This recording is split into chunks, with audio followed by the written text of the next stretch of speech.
Carter, I know this may come as a shock, but I had a hard time figuring out how I wanted to start my vows. I didn't want to start with a classic, I can't believe this day is finally here, or from the first time we met sort of thing. It's fun to look back on all those firsts, the first time we met, the first text, the first date. But I decided to start, I didn't want to start there, because when I started writing my vows, my mind kept drifting back to a certain day. It was still the beginning of our relationship, but several months into it. And in short, we ran into several people we knew. And as they commented on our new relationship, they each said something similar, that you and I made a lot of sense together. And while it was nice to hear in the moment, I know those words perfectly describe what we have. It makes sense, like 1 and 1 makes 2. It makes sense in the ways our differences balance out each other. It makes sense because of the way I find a peace and calmness when I'm with you.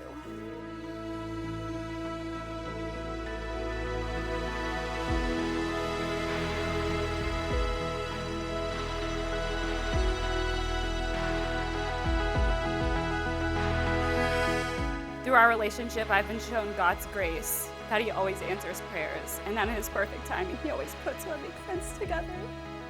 Last, I promise to be a source of unconditional love, try my best to be a reflection of the love that God has for each of us, to be your helper, guide you in the right direction, and pray for you and with you. I'm so excited to start our life together, for all the laughs, for our future family, and everything in between. I love you.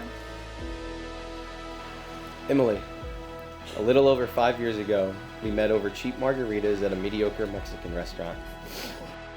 From the moment you sat down next to me at our group table, I was struck by your beauty, but the ease in how our conversation flowed had me wanting more and gave me the confidence to ask you out. After our first date, I knew you were someone incredibly special, and I felt something I hadn't experienced with anyone else before. There was an undeniable chemistry between us, but boy, were you hard to read. This presented a challenge that I knew I had to win. That challenge and internal desire only made me more certain that you were someone I wanted to spend the rest of my life with. Friends and family, as much as Carter and Emily have consented together in holy marriage and have witnessed the same before God and man, by the authority vested in me by the state of Virginia, in the name of the Father, the Son, the Holy Spirit, I now pronounce you husband and wife. What God has joined, let no man separate. Carter, you may kiss your bride.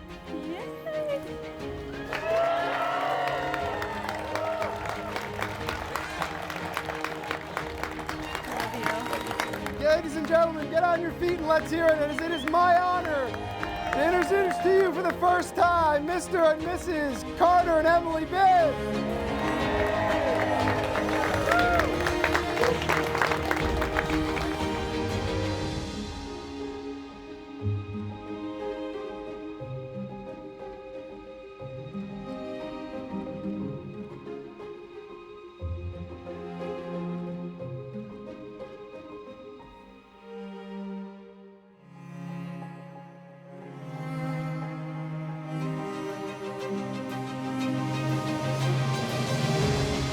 Over the past 5 years, I've enjoyed watching Emily and Carter build a relationship and come to a family. And I think all of us are so lucky in the room to be a witness to true love and what that looks like.